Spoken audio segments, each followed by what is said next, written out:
Hi friends, welcome to our channel stock idea Telugu. ఈ రోజు మార్కెట్‌లో క్లోజ్ అయిన విధానం చూస్తే నిఫ్టీ 50 178 పాయింట్స్ డౌన్ అయ్యి 23,381 రూపాయల దగ్గర అయితే క్లోజ్ అయింది. అలాగే బ్యాంక్ నిఫ్టీ అయితే 177 పాయింట్లు డౌన్ అయ్యి 49,981 దగ్గర క్లోజ్ అయింది. సెన్సెక్స్ 548 పాయింట్లు డౌన్ అయ్యి 77,311 రూపాయల దగ్గర అయితే క్లోజ్ అయిందండి. ఈ రోజు మార్కెట్‌లో ఇంత ఫాల్ కనబడడానికి ముఖ్య కారణం మీ అందరికీ ఆల్రెడీ తెలిసే ఉంటది. మన ట్రంప్ గారు ఉన్నారు కదా! ఆయన అయితే 25% టారిఫ్‌ని స్టీలు, అల్యూమినియం ఇంపోర్ట్స్ మీద అయితే 25% టారిఫ్‌ని అయితే కొత్తగా విధిస్తామని చెప్పి ఒక అనౌన్స్‌మెంట్ అయితే చేశారు. దీనివల్ల మన నిఫ్టీ మెటల్ స్టాక్ అయితే దాదాపు 2-3% ఫాల్ అయిందన్నమాట. ఈ టారిఫ్స్ న్యూస్ వల్ల మొత్తం గ్లోబల్ మార్కెట్స్ కూడా ఇది కొత్త గ్లోబల్ ట్రేడ్ వార్‌కి దారి తీస్తుందన్న ఉద్దేశంతో అన్ని మార్కెట్స్ నెగెటివ్‌గా అయితే ట్రేడ్ అవుతున్నాయి. ఇదే కాకుండా ఫిబ్రవరి 11th అంటే రేపు ఆయన ఇంకో అనౌన్స్‌మెంట్ కూడా చేశారు. అంటే రెసిప్రోకల్ టారిఫ్ కింద అంటే ఏదైనా కంట్రీ ఇప్పుడు యూఎస్ నుంచి వచ్చే ప్రొడక్ట్స్ మీద ఎవరైనా ఎంతైతే ట్యాక్స్ వేస్తున్నారో యూఎస్ కూడా ఆ కంట్రీ మీద అంతే ట్యాక్స్ విధిస్తామని చెప్పి రెసిప్రోకల్ టారిఫ్ ని కూడా ఫిబ్రవరి 11th అనౌన్స్ చేస్తామని చెప్పి ఇంకో న్యూస్ కూడా ట్రంప్ గారి దగ్గర నుంచి అయితే వస్తుందన్నమాట. ఈ ఈ ట్రేడ్ వార్ వల్ల ఏమవుతుందంటే డాలర్ వాల్యూ అనేది పెరుగుతుంది. దానివల్ల ఏమవుతుందంటే రూపీ వీక్ అవుతుంది అనమాట. ఈ రూపీ వీక్ అవడంతో మన ఇండియన్ మార్కెట్స్ లో ఎఫ్ఐఎస్ సెల్లింగ్ అనేది పెరుగుతుంది. దీనివల్ల మార్కెట్ అన్ని విధాలుగా నెగిటివ్ గా ట్రేడ్ అవడానికి అయితే ఛాన్సెస్ ఎక్కువగా ఉన్నాయన్నమాట. సో మనం నెట్ లో చూసినా కూడా రీజన్స్ ఏమేమి ఉన్నాయని చూస్తే వీళ్ళు చెప్పిన దాని ప్రకారం ఫస్ట్ రీజన్ అయితే రూపీ ఇట్స్ ఆల్ టైమ్ లో. చెప్పాను కదా, ఈ టారిఫ్ వార్ వల్ల యుఎస్ డాలర్ స్ట్రెంత్ అవడంతో మన ఇండియన్ రూపీ అయితే బాగా వీక్ అయింది అనమాట. అదే అంతకుముందు మనం చూస్తే 83-84 దగ్గర ఇండియన్ రూపీ ట్రేడ్ అయ్యేది. కానీ ఇది ఈ రోజు చూసారా, ఇండియన్ రూపీ హై ఎంత 88.02 అంటే 88 రూపాయల వరకు కూడా ఈ రోజు ఐఎన్ఆర్ అనేది యుఎస్ డాలర్ తో కంపేర్ చేస్తే వీక్ అయింది అనమాట. ప్రెసెంట్ అయితే 87.47 దగ్గర అయితే ట్రేడ్ అవుతుంది. కానీ రూపీ అనేది మాత్రం బాగా డిప్రిషియేట్ అవుతుంది అనమాట. రూపీ వాల్యూ అనేది బాగా డిప్రిషియేట్ అవుతుంది. ఇలా డిప్రిషియేట్ అవడంతో ఎఫ్ఐఎస్ ఏం చేస్తారంటే మన ఇండియన్ ఈక్విటీస్ లో సెల్ చేస్తారు. ఎందుకంటే వాళ్ళకి రూపీ ఇప్పుడు వాళ్ళ ఫారిన్ కంట్రీస్ లో ఉండి ఇక్కడ ఇన్వెస్ట్ చేసి ఇక్కడ ఏదైనా సేల్ చేసి మళ్ళీ వెనక్కి తీసుకున్నప్పుడు వాళ్ళ డాలర్ లో కన్వర్ట్ చేసినప్పుడు వాళ్ళ ప్రాఫిట్ అనేది తగ్గుతుంది అనమాట. ఎందుకంటే రూపీ వాల్యూ తగ్గిపోయింది కాబట్టి వాళ్ళు డాలర్స్ లో కన్వర్ట్ చేసుకుంటున్నప్పుడు వాళ్ళకి ప్రాఫిట్ అనేది తగ్గుతుంది. అందువల్ల ఏం చేస్తున్నారంటే రూపీ ఇంకా డిప్రిషియేట్ అయ్యే అవకాశాలు ఎక్కువగా ఉన్నాయని వాళ్ళు ఏం చేస్తున్నారంటే మన ఇండియన్ ఈక్విటీస్ లో మాత్రం సెల్లింగ్ చేస్తున్నారు. ఇండియన్ ఈక్విటీస్ లో ఎఫ్ఐ సెల్లింగ్ చేయడానికి రూపీ వాల్యూ డిప్రిషియేషన్ ఒకటే కారణం కాదనమాట. దీనికి ఇంకో కారణం కూడా ఉంది. యూఎస్ 10 years బాండ్ ఈల్స్ అనేవి 4.4% ట్రేడ్ అవుతున్నాయి. సో వాళ్ళకి వితౌట్ రిస్క్ 4.4% వాళ్ళ కంట్రీలోనే వాళ్ళకి వస్తున్నప్పుడు ఇప్పుడు అదర్ కంట్రీస్ లో ఇన్వెస్ట్ చేసి రిస్క్ తీసుకొని రూపీ డిప్రిషియేషన్ ఇవన్నీ ఫేస్ చేయడం కన్నా వాళ్ళకి 4.4% లో వాళ్ళ కంట్రీస్ లోనే రిటర్న్ వస్తున్నప్పుడు మన కంట్రీకి వచ్చి ఇన్వెస్ట్ చేయాల్సినంత అవసరం లేదు కాబట్టి వాళ్ళు మన ఇండియన్ ఈక్విటీస్ నుంచి సెల్ చేసి అమౌంట్ అంతా మళ్ళీ యూఎస్ కి ట్రాన్స్ఫర్ అవుతుంది. సో ఇది కూడా ఒక రీజన్. ఈ ఫిబ్రవరి మంత్ లోనే ఆల్రెడీ 10,179 crores ఎఫ్ఐఎస్ సెల్ చేశారు మేడం. ఓవరాల్ గా ఓన్లీ ఫిబ్రవరి ఇంకా మనకి ఫిబ్రవరి 10 days అయింది. 10 days లో ఆల్రెడీ 2-3 days హాలిడేస్ ఉన్నాయి. అంటే విత్ ఇన్ 6-7 days లోనే 10,179 crores ఇండియన్ ఈక్విటీ మార్కెట్ లో ఎఫ్ఐఎస్ సెల్ చేశారు. ఇంకా ఈ రోజు డేటా కాకుండా నేను చెప్పేది. అలాగే ఇంకే రీజన్స్ చెప్పారో ఒకసారి చూద్దాం. నెక్స్ట్ రీజన్ వీళ్ళు చెప్పేది metal stock drag market lower. చెప్పాను కదా already 25% tariff US president announce చేయడంతోనే మన మెటల్ స్టాక్స్ అన్ని కూడా ఇక్కడ వీళ్ళు చెప్తున్నారు కదా 2.94% కొలాప్స్ అయ్యాయి అనమాట. ఇది చూసారా, నిన్న ఎంతైతే మొన్న ఇంట్రెస్ట్ రేట్ల రిడక్షన్ తో ఎంతైతే గ్రీన్ క్యాండిల్ వచ్చిందో ఈ రోజు దానికన్నా ఎక్కువ రెడ్ క్యాండిల్ తో నిఫ్టీ మెటల్ అనేది డౌన్ అయితే అవడం చూసాం ఈ టారిఫ్ అనౌన్స్మెంట్ వల్ల. సో నిఫ్టీ మెటల్ లో కూడా ఈ టారిఫ్స్ కనుక అనౌన్స్ చేసి రియల్ దాంట్లో వస్తే మాత్రం కొంత ప్రెజర్ అయితే కనిపిస్తుంది. మెటల్ సెక్టర్ లో మాత్రం కొంత ప్రెజర్ అయితే కనిపిస్తుంది. ఈ రోజు దాదాపు అన్ని సెక్టర్స్ కూడా మనకి నెగిటివ్ లోనే ట్రేడ్ అయ్యాయి. ఒకసారి చూద్దాం సెక్టర్ వైజ్ ఎలా ఉందని చెప్పి. మీరు చూస్తున్నారు కదా, అన్ని సెక్టర్లు రెడ్ లోనే ఉన్నాయి. ముఖ్యంగా ఈ రోజు బాగా డ్యామేజ్ అయింది నిఫ్టీ రియాలిటీ. ఎందువల్లంటే నిఫ్టీ రియాలిటీ డిపెండ్ అయ్యేది ఇండైరెక్ట్ గా నిఫ్టీ మెటల్స్ మీదే. సో అది కూడా ఒక ఇంపాక్ట్ అనమాట నిఫ్టీ రియాలిటీ సెక్టర్. ఈ రోజు ఒక్క సెక్టర్ కూడా గ్రీన్ లో లేదు. అన్ని సెక్టర్స్ డీప్ రెడ్ లో ఉన్నాయి. దీనికి ఇంకొక కారణం ఏంటంటే మన కంపెనీస్ యొక్క Q3 ఎర్నింగ్స్ కూడా మిక్స్డ్ గా ఉన్నాయి. అంటే Q2 ఎర్నింగ్స్ కొంచెం మిక్స్డ్ గా ఉండడం వల్ల మన మార్కెట్ డౌన్ అవుతూ వచ్చింది అనమాట. ఇంకా Q3 లో కనీసం ఎర్నింగ్స్ బాగుండి ఇదైతే కనీసం మన మార్కెట్ కూడా కొంత స్టేబుల్ అవడానికి ఛాన్సెస్ ఉంది. కానీ Q3 ఎర్నింగ్స్ కూడా కొంచెం మిక్స్డ్ గా ఉన్నాయన్నమాట. ఎందువల్ల చూస్తే ఐటీసీ కానీ, స్విగ్గీ కానీ, ఎన్హెచ్బిసి కానీ వీటన్నిటిలోనే నెట్ ప్రాఫిట్ అనేది డిక్లైన్ అయింది. అలాగే మన ఎస్బీఐ కానీ, టాటా మోటార్స్ కానీ వీటిలో కూడా ప్రాఫిట్ అనేది క్వార్టర్ ఆన్ క్వార్టర్ కంపేర్ చేసుకుంటే డిక్రీజ్ అయింది అనమాట. సో ఇవన్నీ కూడా ఏమవుతున్నాయంటే కంపెనీస్ రిజల్ట్స్ కూడా ఎక్స్పెక్ట్ చేసినంత వేలో ఇండియన్ మార్కెట్స్ లో లేవు. ఇది కూడా ఎఫ్ఐఐ సెల్లింగ్ కి ఒక రీజన్ అనమాట. అలాగే ఇందాక మీకు ఆల్రెడీ చెప్పాను యూఎస్ 10 ఇయర్స్ బాండ్ 4.4% ట్రేడ్ అవుతుంది కాబట్టి ఎఫ్ఐఎస్ సెల్ చేస్తున్నారు. అలాగే మన ఇండియన్ 10 ఇయర్స్ బాండ్ వాల్యూ కూడా 2% అప్ అయ్యి 6.83 దగ్గర ట్రేడ్ అవుతుంది అనమాట.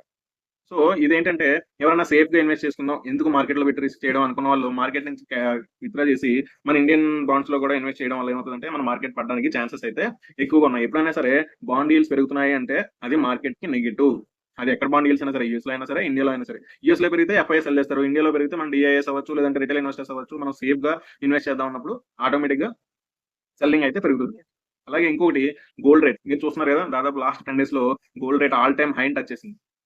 ఇది కూడా ఒక సేఫ్ హేవెన్ ఇన్వెస్ట్మెంట్ అనమాట. ప్రెసెంట్ ఉన్న స్టేజ్ లో ఈ ట్రేడ్ వార్స్ అలాగే బయట జరుగుతున్న ఈ వార్స్ వల్ల మార్కెట్ లో పెట్టి రిస్క్ చేయడం కన్నా గోల్డ్ లో పెడితే రిటర్న్ కూడా ఈ మధ్య చూస్తున్నారు కదా ఎలా పెరిగిందో. సో మంచి రిటర్న్ వస్తుంది కాబట్టి చాలా మంది ఇన్వెస్టర్స్ గోల్డ్ సైడ్ కూడా ఇన్వెస్ట్ చేయడం వల్ల మార్కెట్ లో సెల్లింగ్ అనేది పెరుగుతూ వచ్చింది. సో చెప్పుకున్నాం కదా, ఇవన్నీ ఏంటంటే మార్కెట్ ని నెగిటివ్ గా ఇంపాక్ట్ చేసే న్యూస్ అని. సో ఓన్లీ నెగిటివ్ ఉన్నాయా పాజిటివ్ ఏం లేవా అంటే పాజిటివ్ న్యూస్ కూడా ఉన్నాయి. అవేంటో కూడా ఒకసారి ఇప్పుడు డిస్కస్ చేస్తున్నాం. మీకు అందరికీ తెలుసు ఆర్బీఐ రేట్ కట్ చేసింది 25 బేస్ పాయింట్స్. సో ఇది ఒక విధంగా గుడ్ న్యూసే.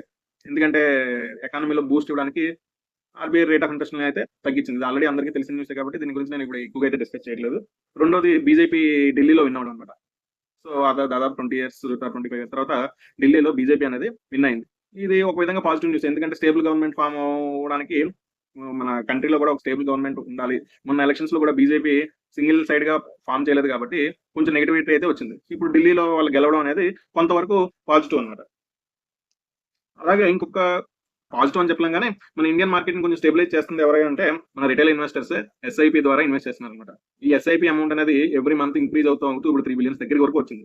సో ఈ ఇన్వెస్ట్మెంట్స్ కూడా మన మార్కెట్ ని మరీ డీప్ గా ఫాలో అవ్వకుండా మరీ హెవీ కరెక్షన్ రాకుండా సేవ్ అయితే చేస్తున్నాయి అనమాట. సో ఇవి కొన్ని పాజిటివ్ న్యూస్ అనమాట. అలాగే కొన్ని మార్కెట్ కి సంబంధించిన న్యూస్ కూడా ఒకసారి చూసే ముందు నిఫ్టీ యొక్క టెక్నికల్ అనాలిసిస్ అయితే చూద్దాం. రేపు ఎలా ఉండొచ్చు లేదంటే తర్వాత ఎలా ఉండొచ్చు. మనం ఆల్రెడీ నిఫ్టీ ఈ మంత్ సంబంధించిన అనాలిసిస్ అయితే ఆల్రెడీ చేసి మన ఛానల్లో అయితే వీడియో పోస్ట్ చేయడం జరిగింది. నేను ఎన్ కార్డ్స్ లో ఇస్తాను, కార్డ్స్ లో కూడా ఇస్తాను. ఎవరైనా చూడని వాళ్ళంటే ఒకసారి అయితే చూడండి. మనం ఆల్రెడీ లెవెల్స్ ఆల్రెడీ ఆ వీడియోలోనే ఇప్పుడు మీకు చార్ట్ కనిపిస్తున్న లెవెల్స్ అయితే మనం ఆ వీడియోలో ఆల్రెడీ మనం చూపించినవి కాబట్టి ఆ వీడియో చూస్తే మీకు ఈ లెవెల్స్ యొక్క ఇంపార్టెంట్ అనేది మీకు అర్థమవుతుంది అనమాట. మనం అప్పుడు చెప్తున్నప్పుడే మనం డైలీ టైం ఫ్రేమ్ లో ఉన్న సపోర్ట్ అయితే ఇప్పుడు నిఫ్టీకి చూపిస్తాను. మీకు చెప్పాను కదా, ఈ లెవెల్స్ అయితే ఆల్రెడీ మనం లైవ్ లో నిఫ్టీ అనాలిసిస్ చేసుకున్న వీడియోలో అయితే గీసినవే, కొత్తగా ఇప్పుడు గీసినవి అయితే కాదు. ఇప్పుడు కూడా మీకు చెప్తాను, నిఫ్టీ ఈ లెవెల్ కి రాకముందే నిఫ్టీ డైలీలో సపోర్ట్ అయితే 22,826 దగ్గర ఉందని చెప్పి సేమ్ పాయింట్ నుంచి నిఫ్టీ అయితే రివర్సల్ అయ్యి పైకి వెళ్ళడం జరిగింది. మళ్ళీ ఇప్పుడు ఇక్కడ ఉన్న రెసిస్టెన్స్ వల్ల మళ్ళీ రివర్సల్ అయితే మళ్ళీ వెనక్కి వస్తుంది అనమాట. సో ఇప్పుడు మనం చూసుకోవాల్సింది ఏంటంటే మీకు అప్పుడు మంత్లీలో కూడా చూపించాను, ఈఎంఐ 20 వల్ల వచ్చే సపోర్ట్ ఏంటంటే 22,370. మరొకసారి చూపిస్తాను మీకు మంత్లీ టైం ఫ్రేమ్ లో మూవింగ్ యావరేజ్ ఈఎంఐ 20 వల్ల వచ్చిన సపోర్ట్ ఎంత అంటే 22,370. బట్ మీకు ఆల్రెడీ చెప్పాను కదా, అందులో మేజర్ సపోర్ట్ మార్కెట్ కి మేజర్ సపోర్ట్ లెవెల్ ఎక్కడంటే 20,231. ఇది అనేది చాలా మేజర్ సపోర్ట్ అనమాట. ఈ లెవెల్ కి మనకు వస్తే మార్కెట్ లో హ్యాపీగా ఇన్వెస్ట్ చేసుకోవచ్చు. సో దీనికి సంబంధించిన అనాలిసిస్ ఆల్రెడీ ఉంది కాబట్టి ఇంకా దీని గురించి డీప్ గా డిస్కస్ చేయట్లేదు. ఎవరైనా చూడడం వాళ్ళు ఉంటే ఆ వీడియోని అయితే ఒకసారి గమనించవలసింది కోరుచున్నాను. సో ఇప్పుడు డైలీ టైం ఫ్రేమ్ చూసుకుంటే మార్కెట్ అయితే ప్రెసెంట్ 23,381 దగ్గర క్లోజ్ అయింది. మార్కెట్ యొక్క నెక్స్ట్ సపోర్ట్ మీకు అయితే డ్రా చేసి చూపిస్తాను. ఒకవేళ మార్కెట్ లో ఇంకా కరెక్షన్ కనుక వస్తే నెక్స్ట్ మార్కెట్ సపోర్ట్ అయితే 22,959 అనమాట. 22,959 నుంచి 22,960 అనేది మార్కెట్ యొక్క మేజర్ సపోర్ట్. ప్రెసెంట్ కూడా ఇప్పుడు మీరు చూస్తున్న లెవెల్ ఉంది కదా, ఇది కూడా ఒక విధంగా సపోర్ట్. దానివల్ల ఈ రోజు మార్కెట్ వరకు వచ్చి మళ్ళీ కొంత రికవరీ అయితే కనిపించింది.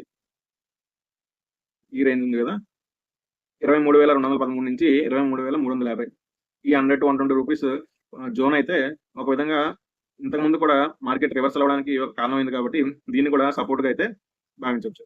సో ఈ సపోర్ట్ కనుక బ్రేక్ అయితే 22,950కి అయితే మార్కెట్ రావడానికి ఎక్కువ ఛాన్సెస్ అయితే ఉన్నాయన్నమాట. సో పైకి అంటే పైకి వెళ్ళాలన్నా సరే మార్కెట్ లో అయితే అంత స్ట్రెంత్ లేదు. ఒకవేళ మార్కెట్ లో చిన్న బౌన్స్ బ్యాక్ వచ్చి పైకి వెళ్ళినా సరే రెసిస్టెన్స్ కింద ఈ పాయింట్ అయితే మీరు గుర్తుపెట్టుకోండి, 23,810. సో 23,810 అనేది మనకి మార్కెట్ లో అయితే మంచి రెసిస్టెన్స్ అనమాట. సో ఈ వీక్ లో ఈ రేంజ్ లోనే దాదాపు 22,959 నుంచి 23,809 ఈ రేంజ్ లోనే మార్కెట్ ట్రేడ్ అవడానికి అయితే ఎక్కువ ఛాన్సెస్ ఉన్నాయన్నమాట.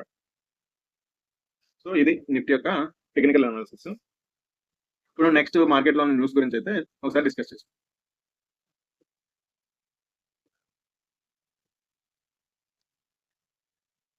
సో ఎల్ఎన్టీ ఫైనాన్స్ గురించి మీకు ఆల్రెడీ తెలుసు కదా. వీళ్ళు ఏంటంటే కొత్తగా గోల్డ్ లోన్ బిజినెస్ అయితే కంపెనీ నుంచి బై చేస్తున్నారు అనమాట. వీళ్ళు ఏం చేస్తున్నారంటే Paul merchants finance private limited దగ్గర నుంచి 537 కోట్లు పెట్టి వాళ్ళ గోల్డ్ లోన్ బిజినెస్ అయితే వీళ్ళు ఎక్వైర్ చేయడానికి ప్లాన్ అయితే చేశారనమాట.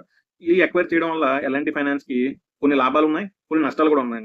ఆ లాభాలు ఏంటో ముందు తెలుసుకుందాం. ఇప్పుడు వరకు ఏంటంటే వీళ్ళు గోల్డ్ లోన్ కాంపోనెంట్స్ లో బిజినెస్ చేయట్లేదు కాబట్టి ఇది ఎక్వైర్ చేయడం వల్ల వీళ్ళకి ఏంటంటే రూరల్ బిజినెస్ లో ఫైనాన్స్ చేయడానికి ఛాన్సెస్ అయితే పెరుగుతాయి. అలాగే వీళ్ళకి ఇప్పుడు వరకు ఏంటంటే అన్సెక్యూర్డ్ పోర్ట్ఫోలియో 51% ఉందన్నమాట. ఎలాంటి ఫైనాన్స్ కి అన్సెక్యూర్డ్ పోర్ట్ఫోలియో 51% ఉంది. ఈ గోల్డ్ లోన్ బిజినెస్ ఎక్వైర్ చేయడం వల్ల వీళ్ళ సెక్యూర్డ్ లోన్స్ అనే పోర్ట్ఫోలియో అనేది పెరుగుతుంది అనమాట. ఎందుకంటే గోల్డ్ లోన్స్ అనేది మాక్సిమం సెక్యూర్డ్ లోన్స్ కాబట్టి సెక్యూర్డ్ పోర్ట్ఫోలియో అనేది ఎలాంటి ఫైనాన్స్ కి పెరుగుతుంది అనమాట. ఇవి మేజర్ గా పాజిటివ్. అలాగే ఏంటంటే వీళ్ళు కొంటున్న వాల్యుయేషన్ కూడా 1.9x ప్రైస్ టు బుక్ వాల్యూలో కొంటున్నారు కాబట్టి ఓకే, డీల్ కూడా బాగుందనే చెప్పాలి. ఓకే, పాజిటివ్ చూసాం. దీనివల్ల నెగిటివ్స్ కూడా ఉన్నాయి. నెగిటివ్స్ ఏంటంటే ఇప్పుడు గోల్డ్ లోన్ బిజినెస్ పర్చేజ్ చేయడం వల్ల ఏమవుతుందంటే ఇలా క్యాపిటల్ ఎడిక్వసీ రేషియో టైరోన్ అనేది మార్జినల్ గా డిక్రీజ్ అయ్యే ఛాన్సెస్ ఉన్నాయన్నమాట. ఎందుకంటే గోల్డ్ లోన్ కి రిస్క్ వెయిట్ అని చెప్పి 125% అనేది వీళ్ళు ఏంటంటే ప్రొవిజనింగ్ చేయాలి. దీనివల్ల ఏమవుతుందంటే క్యాపిటల్ లో మార్జినల్ గా క్యాపిటల్ ఎడిక్వసీ రేషియోలో మార్జినల్ గా డిక్రీజ్ అయితే కనిపించచ్చు అనమాట. రెండోది ఏంటంటే ఈ పాల్ మర్చెంటైజ్ ఫైనాన్స్ లిమిటెడ్ ఏదైతే ఉందో అదేంటంటే కొన్ని ఎక్కువగా ఒకే జియోగ్రాఫిక్ లో బిజినెస్ కాన్సన్ట్రేట్ అయ్యి ఉందన్నమాట. అది కూడా ఎక్కువ ఎక్కడంటే పంజాబ్ అండ్ హర్యానాలో వీళ్ళ బిజినెస్ లో టోటల్ 77% బిజినెస్ ఈ 2 ఏరియాస్ లోనే కాన్సన్ట్రేట్ అయ్యి ఉందన్నమాట. సో హై జియోగ్రాఫిక్ కాన్సన్ట్రేషన్ కూడా ఒక రిస్క్ ఫ్యాక్టర్ కింద చూడాలన్నమాట. అలాగే ఏంటంటే వీళ్ళు ఎక్కడ నుంచే పర్చేజ్ చేస్తున్నారు Paul merchants finance private limited అనేది ఒక సబ్సిడరీ కంపెనీ అనమాట. దేని కింద అంటే పాల్ మర్చెంట్స్ లిమిటెడ్, ఇది ఆల్రెడీ BSE లో లిస్ట్ అయి ఉంది. ఈ కంపెనీ యొక్క సబ్సిడరీ అనమాట. సో ఈ మెయిన్ కంపెనీ పేరెంట్ కంపెనీ ఏదైతే ఉందో పాల్ మర్చెంట్స్ లిమిటెడ్ అనేది దాని యొక్క మార్కెట్ వాల్యుయేషన్ ఎంత అంటే 323 crores అనమాట. BSE లో లిస్ట్ అయిన మార్కెట్ క్యాపిటలైజేషన్ ఎంత 323 crores. కానీ వీళ్ళు దాని సబ్సిడీలో ఉన్న గోల్డ్ లోన్ పోర్ట్ఫోలియోనే వీళ్ళని 537 crores పెట్టుకుంటున్నారు. అంటే దీని అర్థం ఏంటి, వీళ్ళు పేరెంట్ మార్కెట్ షేర్ కన్నా 66% ఎక్కువ పెట్టి వీళ్ళు గోల్డ్ లోన్ పోర్ట్ఫోలియోని అయితే కొంటున్నారు. ఇది ఈ విధంగా చూస్తే నెగిటివ్ అనమాట. సో కొన్ని పాజిటివ్స్ ఉన్నాయి, కొన్ని నెగిటివ్స్ ఉన్నాయి. కానీ అంటే కొనేది సెక్యూర్డ్ బిజినెస్ కాబట్టి మార్కెట్ కొంచెం పాజిటివ్ గానే తీసుకుంటుందని అనుకుంటున్నాను. నెక్స్ట్ M&M రిజల్ట్స్ మీరు అందరూ ఫాలో అయ్యి ఉంటారు. M&M ఏంటంటే మంచి క్వార్టర్ రిజల్ట్స్ అయితే అనౌన్స్ చేసింది. వీళ్ళ ప్రాఫిట్ ఏంటంటే 19% నెట్ ప్రాఫిట్ గ్రోత్ అయితే చూపించింది. దీనివల్ల ఏంటంటే ఇక్కడ చూస్తున్నారు కదా, profit jumps to 20% year on year to 3,181 crores, revenue rises 18%. వీళ్ళు చెప్పేది ఏంటంటే SUV లో రోబస్ట్ డిమాండ్ ఉంది. SUV సెగ్మెంట్ లో డిమాండ్ అయితే భారీగా ఉంది కాబట్టి మాకు నెక్స్ట్ గ్రోత్ కూడా ఎక్కువే ఉంటుందని చెప్పి వీళ్ళు చెప్తున్నారు. అలాగే వీళ్ళు చెప్పేది ఏంటంటే రూరల్ ఏరియాస్ లో డిమాండ్ పెరిగింది ట్రాక్టర్స్ కి, వీటికి పెరగడం వల్ల వీళ్ళు నెక్స్ట్ టార్గెట్ ఏం చెప్తున్నారంటే ఆల్ సెగ్మెంట్స్ లో వీళ్ళ షేర్ ని 40% వరకు పెంచుకుంటాం అని చెప్పి చెప్తున్నారు. వీళ్ళకి తెలుసు కదా, మీకు ఆల్రెడీ ట్రాక్టర్స్ SUV వెహికల్స్ వీళ్ళు మేజర్ ఇదని. ఇప్పుడు వీళ్ళు ఈవీలో కూడా వచ్చారు. వీళ్ళు ఈవీలో కూడా మంచి ప్రొడక్షన్ అయితే ఉంది, దాని దగ్గర డిమాండ్ కూడా ఉంది కాబట్టి వీళ్ళు ఈవీ గ్రోత్ కూడా బాగుంది. వీళ్ళు చెప్పే న్యూస్ చూస్తున్నారు కదా, 40% ఆల్ సెగ్మెంట్స్ లో 40% మార్కెట్ షేర్ అయితే మేము టార్గెట్ చేస్తున్నాం అని చెప్తున్నారు. అంటే ఎంత అగ్రెసివ్ గా ముందుకెళ్తున్నారో అర్థం చేసుకోవచ్చు. దానికి తగ్గట్టే రిజల్ట్స్ కూడా బాగున్నాయి అనమాట. నెక్స్ట్ ఏంటంటే మెజగాన్ డాక్ షిప్ బిల్డర్స్ తెలుసు కదా మనకి, వాళ్ళకి కొత్తగా ఇండియన్ నేవీ నుంచి 36,000 కోట్లకి, దేనికంటే 36,000 కోట్ల ఆర్డర్ దేనికంటే అడిషనల్ గా 3 సబ్మెరైన్స్ కొనడానికి కాంట్రాక్ట్ అయితే కుదురుతుందని చెప్పి న్యూస్ అయితే ఉంది. దీనికి కాంట్రాక్ట్ సైన్ కూడా 31 మార్చ్ అని చెప్పి చెప్తున్నారు. ఒకవేళ కానీ ఈ కాంట్రాక్ట్ నిజంగా న్యూస్ కనుక నిజమైతే మాత్రం మాజ్గాన్ డాక్ షిప్ యార్డ్ అయితే ఇది మంచి న్యూస్ అనమాట. ఎందుకంటే 36,000 కోట్ల ఆర్డర్ అంటే చిన్న ఆర్డర్ ఏం కాదు కాబట్టి ఈ న్యూస్ అయితే కొంచెం ఫాలో అవుతుందండి. ఈ న్యూస్ కనుక నిజమైతే మాత్రం మంచి షేర్ లో కూడా మంచి మూవ్మెంట్ ఉండే అవకాశం అయితే. ఈ రోజు ఏంటంటే జనవరి మంత్లీ లైఫ్ ఇన్సూరెన్స్ కంపెనీస్ యొక్క డేటా అయితే రిలీజ్ అయింది. దీంట్లో ఏంటంటే LIC అండ్ SBI లైఫ్ ఇవన్నీ మోడరేట్ గానే పెర్ఫార్మ్ చేశాయి. పర్ఫార్మెన్స్ అయితే LICలో ఏంటంటే జనవరి premium collection 14% year on year 14% down అయింది. అలాగే టోటల్ ఏపీ కూడా 27% డౌన్ అయింది అనమాట. HDFC లైఫ్ అయితే స్ట్రాంగ్ గ్రోత్ అయితే ప్రొడ్యూస్ చేసింది. SBI లైఫ్ LIC అయితే మాత్రం వీక్ గ్రోత్ ఉంది. యాక్సిస్ మ్యాక్స్ లైఫ్ అయితే మోడరేట్ గ్రోత్ ఉంది. ICICI ప్రొడెన్షియల్ కూడా మోడెస్ట్ గ్రోత్ మాత్రమే ఉంది. సో అందరికన్నా కొంచెం బెటర్ గా స్ట్రాంగ్ గ్రోత్ పోస్ట్ చేసింది అయితే HDFC లైఫ్. సో ఇది లైఫ్ ఇన్సూరెన్స్ కంపెనీ యొక్క జనవరి డేటా. సో ఇలా మార్కెట్ లో ఉండే డేటా అనాలిసిస్ చేసి మీకు టైమ్లీ మీకు ఈ విధంగా అప్డేట్ చేయడానికి మేము పెడుతున్న శ్రమనైతే మా శ్రమకి ఎంకరేజ్మెంట్గా ఉండాలి అంటే మా వీడియోని లైక్ చేయండి, కామెంట్ చేయండి. అలాగే ఈ వీడియో ఎవరికైనా ఉపయోగపడుతుంది అనుకుంటే మీ ఫ్రెండ్స్కి, ఫ్యామిలీ మెంబర్స్కి షేర్ చేసి మాకు ఎంకరేజింగ్గా మమ్మల్ని కొంచెం ఎంకరేజ్ చేస్తే ఇలాంటి మంచి మంచి వీడియోస్ మన ఛానల్లో అయితే ముందు ముందు వస్తాయన్నమాట. సో మనం ఆల్రెడీ మన ఛానల్లో డిఫరెంట్ షేర్స్ అంటే టాటా మోటార్స్, ఎస్బీఐ ఇలాంటి షేర్ల యొక్క అనాలిసిస్ అయితే ఆల్రెడీ పోస్ట్ చేయడం జరిగింది. ఎవరైనా చూడనటువంటిది అయితే ఒకసారి చూడండి. మీరు ఇన్వెస్ట్ చేద్దాం అనుకుంటే మార్కెట్లో మాత్రం మన అనాలిసిస్ని కూడా ఒకసారి గమనించి ఆ తర్వాత మీ ఇన్వెస్ట్మెంట్ డెసిషన్ అయితే తీసుకోండి. ఎందుకంటే ఏ ఏరియాలో ఇన్వెస్టింగ్ చేస్తే మంచిదన్నది మన వీడియోస్లో మనం అయితే డిస్కస్ చేసుకోవడం జరుగుతుంది. ఆ పాయింట్స్ దగ్గరికి వచ్చినప్పుడు కొంచెం మీ అనాలిసిస్ కూడా దానికి యాడ్ చేసుకొని ఇన్వెస్ట్మెంట్ చేసుకుంటే మంచి ప్రాఫిట్స్ అయితే ఎర్న్ చేయడానికి అయితే అవకాశాలు ఉంటాయి అన్నమాట. సో మన ఛానల్ అయితే ఇలాంటి మంచి మంచి వీడియోస్ మీరు టైంకి మీరు చూడాలంటే మన ఛానల్ సబ్స్క్రైబ్ చేస్తే నోటిఫికేషన్స్ ఆన్లో పెట్టుకుంటే మనం వీడియో పోస్ట్ చేసిన వెంటనే మీకు నోటిఫికేషన్ ద్వారా వస్తుంది కాబట్టి మీరు వెంటనే ఫాలో అయ్యి మార్కెట్లో టైంని ఇన్వెస్ట్మెంట్ చేయడానికి ఛాన్సెస్ ఉంటాయి అన్నమాట. సో మన ఛానల్ అయితే ఫాలో అవ్వండి, లైక్ చేయండి. Thank you everyone. బాయ్.